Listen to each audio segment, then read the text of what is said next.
You don't have to do more in the winter, you just have to be consistent. Today, we are talking about how to train smart in the off season.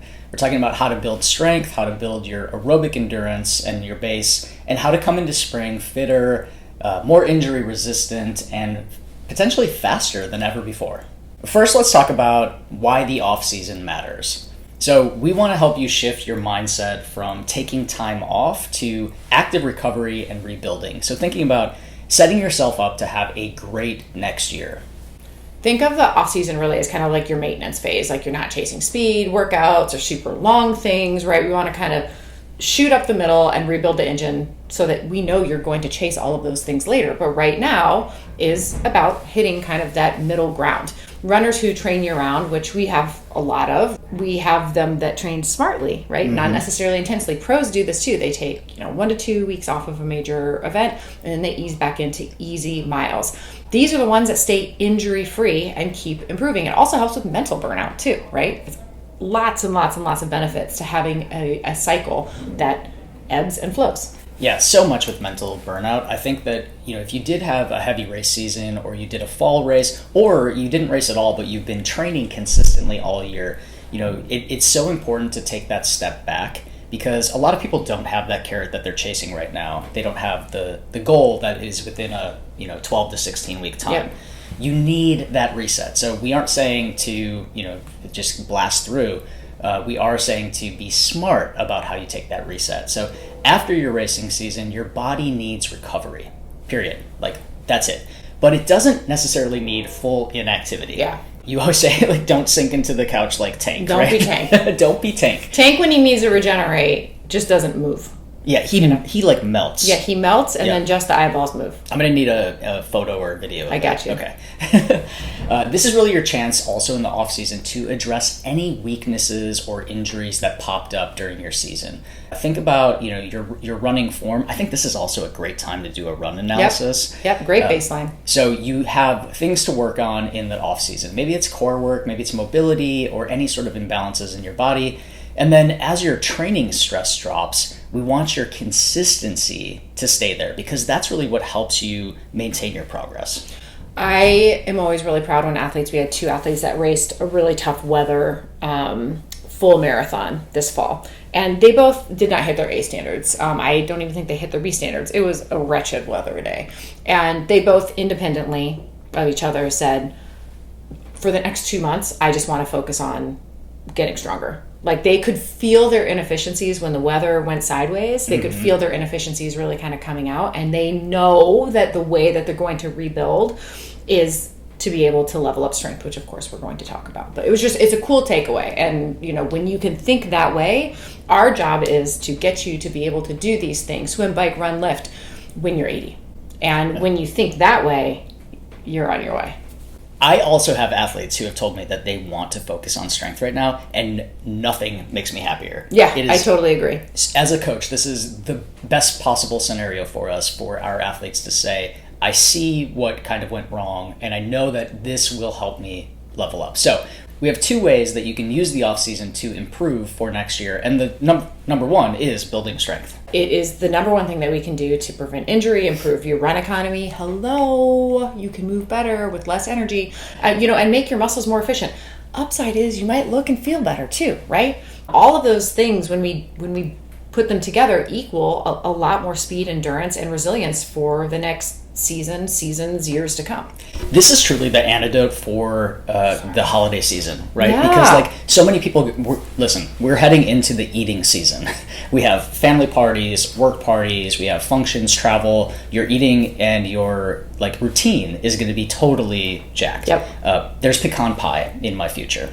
For sure. Is that your weakness? I make an incredible vegan pecan pie. We have never tried it. Well, I got you. Do you like pecan pie? I like all pie. Okay. Well, this year.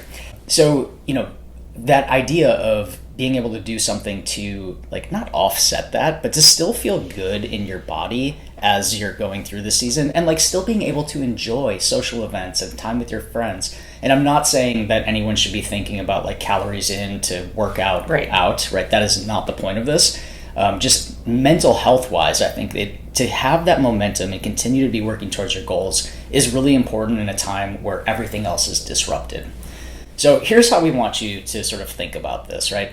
We're thinking about functional strength movements. Yep. I think our total body classes are bangers for this here at Edge, and then also thinking about functional strength, so your core movements here. For our runners and cyclists, I'm thinking squats, deadlifts, bridges, like anything that's focusing on glutes and core and lower body. Yeah. Because the idea here is to build that bulletproof lower body to really make you injury resistant for the activities that you go into your next season with. We want you, weight-wise, to always progress from lighter weights to using heavier weights. Pro tip, write it down. When we did Muscle Up, people for 4 weeks wrote down their weights and just increased them gradually. Guess what? It works.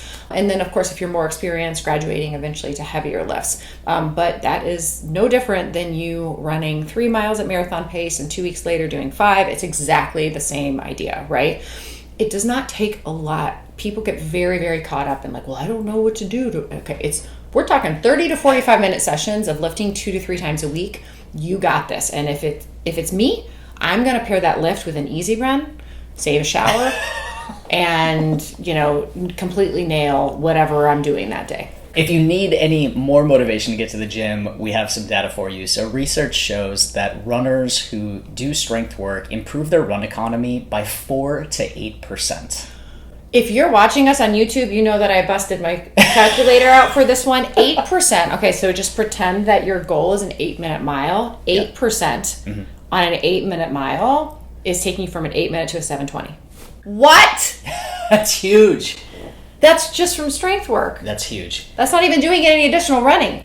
Yes. My case rests. The calculator is down. The numbers have spoken for themselves. I think this is huge, right? You are getting faster without running more miles. It's free speed. Yeah. And it also helps prevent injuries, like we said. You might even save money too if you're not getting as much PT or anything done, right? That is, oh my gosh, that is so true. It's so true. Yeah, people, think if you make an investment in your training, which a lot of you do, you have a gym membership, you have a coach potentially, you buy all the tools and gadgets, you're spending a ton of money on gels and sports nutrition, not to mention gear. Yeah, well, yeah.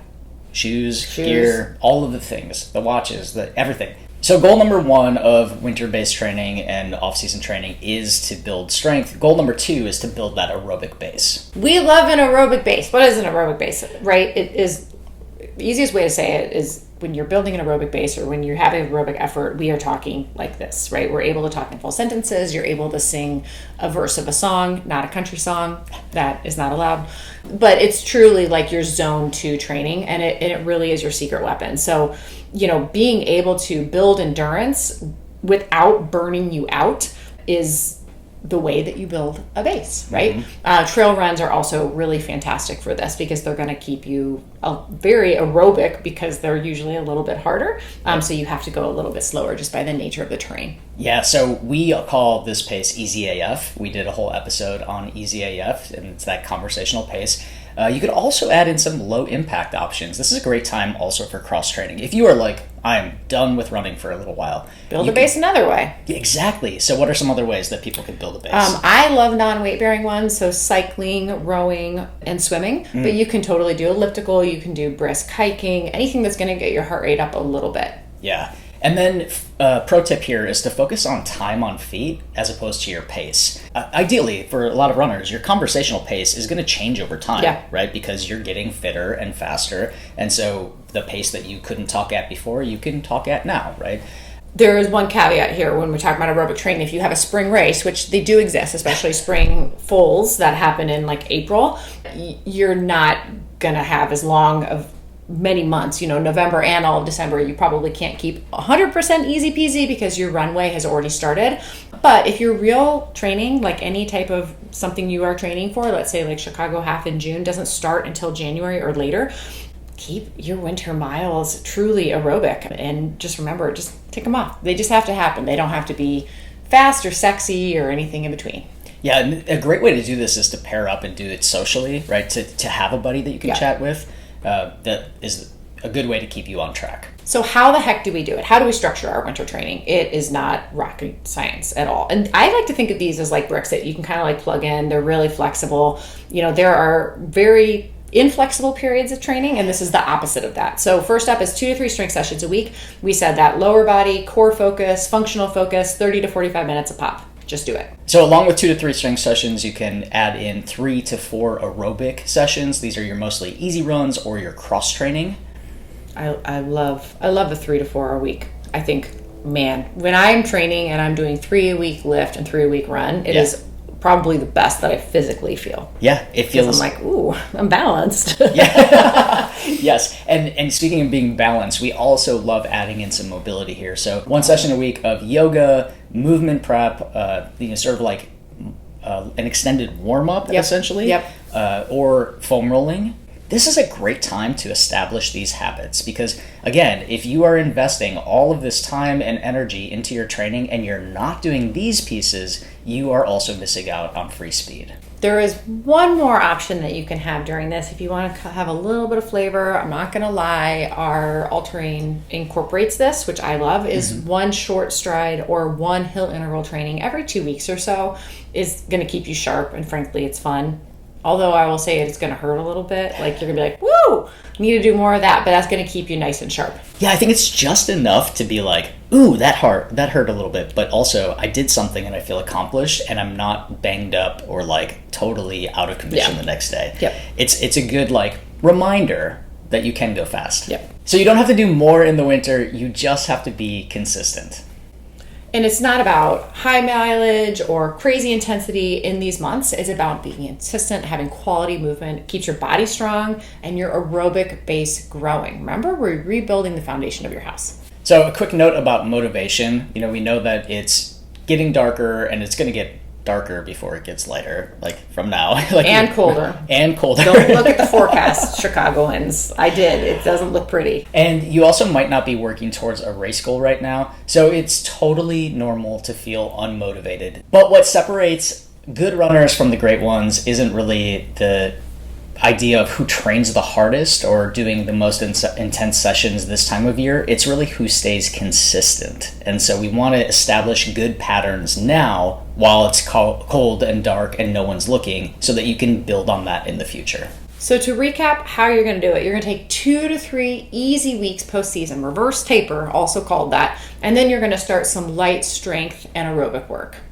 Then you're going to prioritize form, consistency, and having fun over your metrics of your numbers and your watch.